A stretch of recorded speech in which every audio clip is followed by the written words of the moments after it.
Welcome back to more Sip the Tally, and today's video was inspired by a clip from Well Off Media that I saw a while ago, and it kind of resurfaced right around the draft process. And it was a clip when Shedeur and Cam were working out, and Cam mentioned to Shedeur that all you throw is screens and short passes. That's why you had a high completion percentage. And I heard that and kind of, shook it off and whatnot. But then as, what happened in the draft process went through, and he went, whenever he went, fifth round, I think. And just replaying that in my head, I wanted to do some research and see, was that true, or was that just them, taking jabs at each other? Because they took jabs at each other all the time when they were working out together. And so I was able to get my hands on some stuff and kind of take a look and see if that's true or not. Look at this. This is, let me see if I can blow it up further. This is Shedeur's hit chart. And you see the line of scrimmage is right around here where you see my mouse. That's the line of scrimmage. And all the green passes are completed passes at or behind the line of scrimmage. This is 5 yards. And green ones are completed at or below 5 yards. This is the 10-yard mark here, 15-yard mark here, 20-yard mark here, and the numbers are at the bottom. 515 attempts, completions, 359, 4,207 yards, 37 touchdowns, 10 interceptions. The pick sixes are in purple, regular interceptions are in brown, incompletions are in yellow, touchdowns are in blue, completions are in green. Now, when you look at this, you was like, no way this is 500 and some odd dots. It's not. Because when you look at it on the site I got it from, like if you hover over a dot, that may be 3 or 4 passes on this dot right here. This may be 4 or 5 passes on this dot right here. And they'll list all the different ones if I was on the actual site and not just a screenshot of it. Like if the deep balls, or not the deep balls, here it may be 3 or 4 passes. So yes, it doesn't look like all of his targets, but it is. And the majority of them are 10 yards or less. So which leads me to what I'm going to show you on tape today. I want to go and back and find out what Shedeur's big time throws was. Now PFF has a chart that measures big time throws. But before we actually get to the big time throws, let's take a look at where he threw the ball to his different primary receivers, and then we'll get into those big time throws. Now, this first chart I'm going to show you, this is Travis Hunter. This is Travis Hunter's chart from Shedeur to Travis Hunter. And you see a lot of balls right in here in this 5 to 10 yard mark. And Travis did a lot of yak. So you see a lot of balls in this 5 to 10 yard area, and Travis, he would take a hitch and do things with it. He'd take a slant and do things with it. But you also see deep down the field, you see some green here too. Outside the numbers, you see some green. You see some green intermediate over the middle of the field.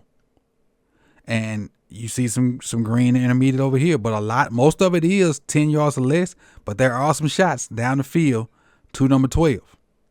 Just want you to pay attention to that. Let's take a look at some of his other receivers that he threw balls to and kind of get an idea of where he threw them the ball at as well. Now, this is LeJounte's chart. And you see a lot of balls to LeJounte. 10 yards is short. Work in the middle. Working the little. But this is typical of where you see slot receivers work. So there's nothing out of the ordinary on this chart right here. For LeJounte, 97 targets, 76 completions, almost 1,000 yards himself with 10 touchdowns and 2 interceptions. Now you see this deep touchdown way up here. That's the Hail Mary. But as far as a typical slot receiver, there's nothing wrong with this chart right here for LeJounte. Travis is a little hit or miss, with Travis being the number 1 guy. LeJounte was obviously his number 2 guy, with Jimmy being hurt. And let's take a look at Jimmy's chart and see where he threw the ball to Jimmy as well, because Jimmy's the tweener guy. Jimmy has the speed to get downfield, but he also has the quickness to work the intermediate stuff. Let's take a look and see where he threw the ball to Jimmy during the 2024 campaign. All right, and this is the map for Jimmy. You'll see, Jimmy only had 55 targets again. He was hurt toward the latter part of the year, but a lot of short stuff for him. You see a couple deep shots here. where I'm circling at right there. But for the most part, a lot of deep. I'm not didn't mean to say deep. A lot of intermediate to short, middle stuff. 10 to 15 yards, 5 to 10 yards, and pop passes and stuff like that. That's what he's behind the line things are, pop passes and screens and bubble screens and stuff like that. So well, Cam had a point. There were a lot of screens. There were a lot of quick hitches. There were a lot of RPO type stuff where he would throw the ball at the line of scrimmage or behind the line of scrimmage. But there's one more chart to look at before we take a look at those deep throws, and that's kind of the chart for everybody else on the team minus the big throw. And this is pretty much everybody else. 125 targets for these people, and you'll see it's the same trend. You see the deeper the balls go down the field, you see the more incompletes. The closer to the line of scrimmage, you see the completes. But that's with any quarterback. 5 to 10 yards, you should see a ton of green. 15 to 20, you should see a little less green. 25 to 30, even less, and 30 plus, you should see even less green. But we're taking a look at targets right here, though. And you see with these guys, you'll see some touchdowns in the 20 to 25 yard mark. You see one down the middle of the field, deep down the middle of the field. I think that one's a Will Shepherd where he actually went and got the ball over a guy's head. But for the most part, the system was set up to be quick, intermediate, get the ball out of your hands. You had playmakers. You had 3 of his 4 receivers drafted, and then Will, was a UDFA with Tampa before he, failed the physical. So he had playmakers. He got the ball out of his hand quick, and you just take what the defense gave you. But you still have to make big throws in the NFL, and there were some big throws he made in his college career. Had some interceptions as well. We're going to take a look at the interceptions first. Then we're going to take a look at the big-time throws, and then I'm going to get you up out of here. So I appreciate you guys for this extra long monologue, but welcome back to More Sip to Tally. Let's get this thing started.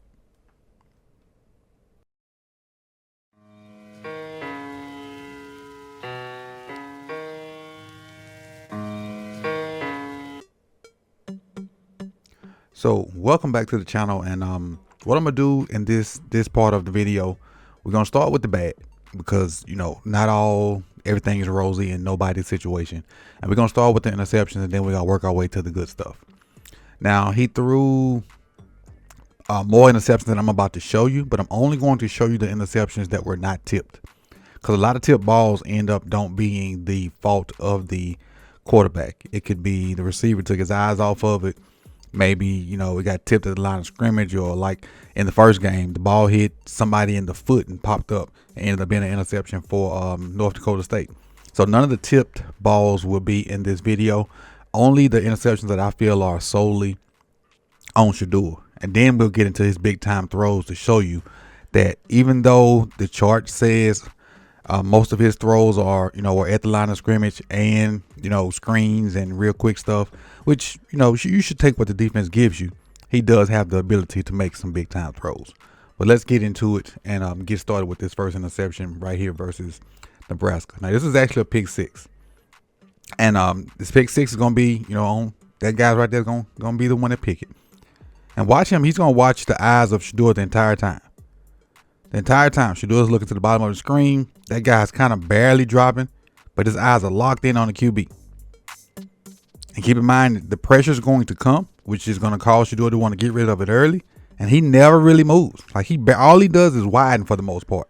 And he's looking right at Shedeur. Shedeur doesn't. I don't think Shedeur sees him. Shedeur just looking at his receiver, and he breaks on it. And at this point, there's nothing 6 can do. There's nothing 2 can do. There's nothing anybody can do. All he has to do is catch the ball and kind of just waltz in for the touchdown. But that's the product of pressure. Around him. And for lack of a better word, he just panicked. And gave up that pick 6 to Nebraska. This is versus UCF. And on this, you see UCF bringing a little, exotic type stuff. You're going to see your top nickel guys going to come. Your bottom safety type guys going to rush to the middle of the field. Then you're going to have 51s going to fake blitz and then drop up out of there. Then everybody else in man. It ends up being man free. That's all it ends up being, man free.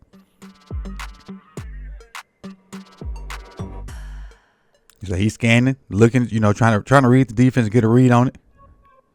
Sees man coverage and starts to drift a little bit. And this is one of the things that people we're saying a negative form. He's drifting a little bit, but you see the pressure coming from the backside. So this drift is warranted.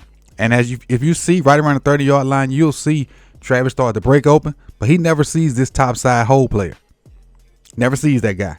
And so as he tries to make the play, because Travis, if you're just looking at just Travis, he's open. That top side hole player comes from the backside and picks that ball off. This next one. This is versus Kansas State. And look at the pocket. On this one, he won't get enough into the throw. Look at the center getting, bulled right at his feet. So he never really gets a chance to set his feet. That's just all on. There's no really mechanics involved in this throw. It's just, I see a guy, I'm going to try to get it to him on all on. And he's not really open. But when you don't get a chance to set your feet and follow through and do everything you need to do on good throws, bad stuff happens. Look how far he overthrew this guy. Free safety was out there playing center field and just, the ball's here. Ended up being an interception. This is versus Arizona. Now, this is a extremely forced throw. They got 4 deep, 4 under. 4 deep, 4 under. You see them all dropping out of there? Now, that's a lot of people right there. That's a lot of people. And he finna try to fit this ball into the bottom receiver that's kind of in the bottom of the circle. And you see like 3 people are going to be surrounding him already. The guy that's going to make the interception is the deepest guy on your screen right now. But again, you also see pressure too. Look at Shedeur. The pressure is already starting to get up on him, and he's just not getting to the back of his drops. So a lot of this stuff is pressure oriented. That he's trying to get rid of the ball before he gets sacked, or the people around his feet. But this one right here is just a forced throw. Maybe if he threw it to the right shoulder of the defender, the offensive guy, he had a chance. But him throwing it to the left side and lead him to the middle of the field, he just led him right to that safety guy. And look, it's 3 people right there. It's just a forced throw. That's all. It was a forced throw and bad decision. A bad decision. Let's keep rolling.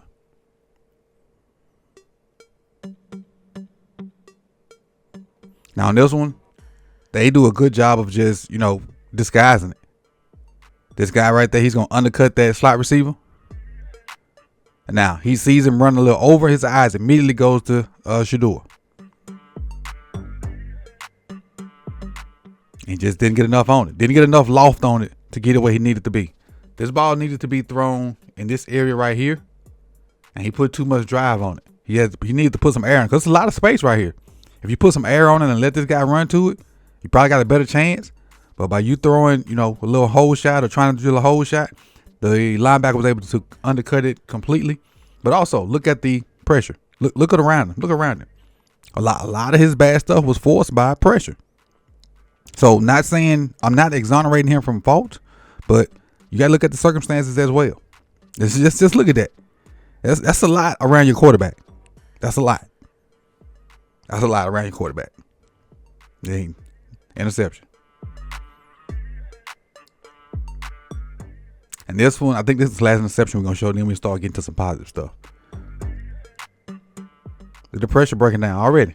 Again, we just talked about a lot of his own pressure. And once you get the pressure, you got to just make better decisions. Like he sees this guy on his comeback, and he's going to try to throw it to this spot. But the BYU defender beats the receiver to the spot.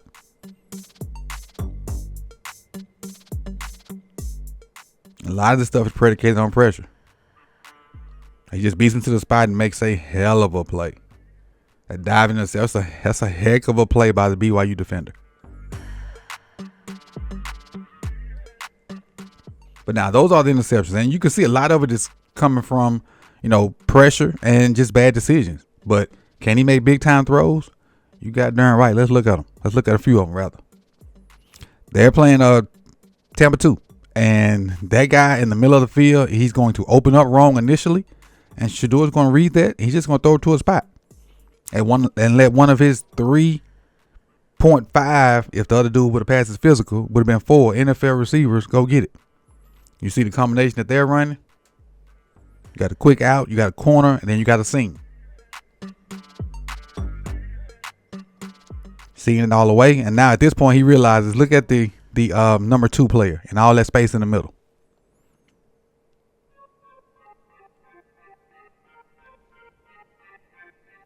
All that space, he's just gonna put it in that open spot. At this point, just let Travis be athletic. But again, look at the pressure. Look at the pressure. He's throwing this ball with a guy in his face. No receiver is looking yet. No receiver has looked to the ball yet, but the little quick out. These two deeper passes, they're still running their routes. They haven't even thought about looking at the ball. Shedeur's getting hammered and the ball's out already. That makes this throw even better. If I'm not mistaken, that's Jimmy catching it down the middle. Yeah. Big time throw. Now versus Nebraska. Game in which they lost.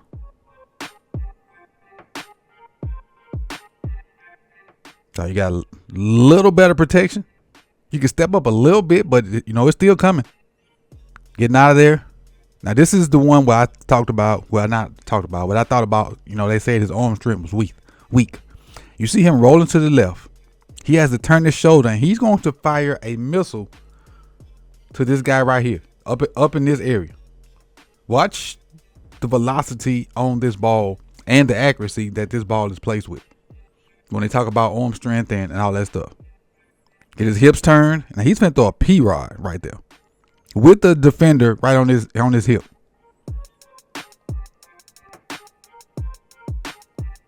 Dude swats at the ball, and he takes the little lick and kind of protects himself by going down. Look at the accuracy. Right on the sideline. Right on the sideline. Could have put it in a better spot. Couldn't have put it in a better spot. Big time throw. Here versus Colorado State. Clean pocket.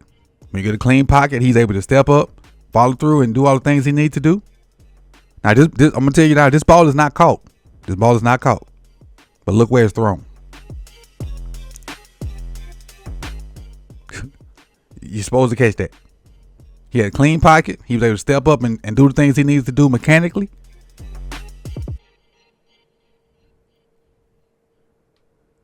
The ball hit you in both hands. And the defender didn't touch it. The defender might have raked your arms, but that's an accurate football. You got to catch that. You got to catch that. Clean pocket, and he can do what he needs to do. Footwork wise, mechanically wise. It's a big time throw. And look at it, clean pocket. Clean pocket. That's what he needs, a clean pocket. And throwing a deep route to Travis, just in open space. Throw it to a space. Bust my guy, go get it. Between three people. Just throw it to the open space. Have trust in the guys. And just make sure you keep it away from the defender. Throw it where only your guy can get it. Just keep in mind, this bottom safety, he's in old snap mode because he see Travis full speed and he's already even with him. And we know what happens with receivers wise when you're even. You're leaving. The only guy that really has a chance at this ball is that top side safety, and Travis is starting to run away from him. And what I love about this from Travis is the ball's in the air. Travis realizes it's going to a spot. Right now, Travis is not looking at this ball. He just put his head down and running. I'm just going to run. I'm just running. Now I'm going to find it again. So not only is this a great throw by Shedeur, this is elite ball tracking by Travis as well. Elite ball tracking. Because remember, right, Travis is looking, and he sees the ball being thrown. He knows the ball is in the air. Now he stops looking. I just got to run. And go catch up with it. Now he goes and finds it again. That's elite on both ends right there. To me. Next versus who is this? Is this? Can't remember who this is. Clean pocket. Now, what I like about this is this guy right below the highlight, he misses the jam. Right there. He misses the jam. And with the safety way at the bottom of the screen, I don't understand why the safety is that wide. But Shedeur knows he has an open spot right there. Like all that open spot. So he just got to get it in there and make sure he does not allow that safety that's so wide to get back to the ball. As soon as he clears this linebacker that misses the jam, ball's out. Now you just got to kind of throw it to the inside a little bit where it's on the back of where the safety's on the back of the receiver. which he does. He leads him toward the middle of the field some. The guy goes and catches it, and then he does the rest on his own. Good job of Yak by number. I think that's number 6. I think that's Miller. Then one more big time throw. That guy right there is coming untouched. He's coming untouched. Like from that position, he's going to be untouched. Like nobody's going to block him. He's going to make a beeline straight to the quarterback. Watch the accuracy of this fade ball. This is a slot fade to number 17 maybe. Yeah, to him. Look, he was untouched now. That edge guy's untouched. Shedeur stands in there. Doesn't really get anything mechanically on this ball. And these are some of the throws these are some of the times where he doesn't have the greatest accuracy when he's not able to step into it and follow through and do all the things mechanically that he needs to do. But god darn it, this one accurate. Look what this ball is thrown. You can't walk out there and place it to 17 in a better spot. You can't walk out there and hand it to him in a better spot. And again, remember, he wasn't able to do anything mechanically to have a great throw. This is all arm and feel. So yes, he threw a boatload of short routes and bubble screens and quick screens and now screens. And yes, he had some difficult decisions that were made because of pressure, but given ample amount of time, the young man can make big time throws. So all those out there hating on him, thinking that he can't, just let it go, man. Just let whatever happens. In the future. If he wins the job, fine. If he don't win it, fine. But just get a man a fighting chance, man. And on this note, I'm out, man. I appreciate y'all for coming through. You could have been anywhere in the world, but you chose to be here with me. So like, comment, subscribe, and share. Hit that notification bell so you can be notified when the rest of these videos drop. And I'll see y'all in the next one, man. I appreciate y'all. Peace and love.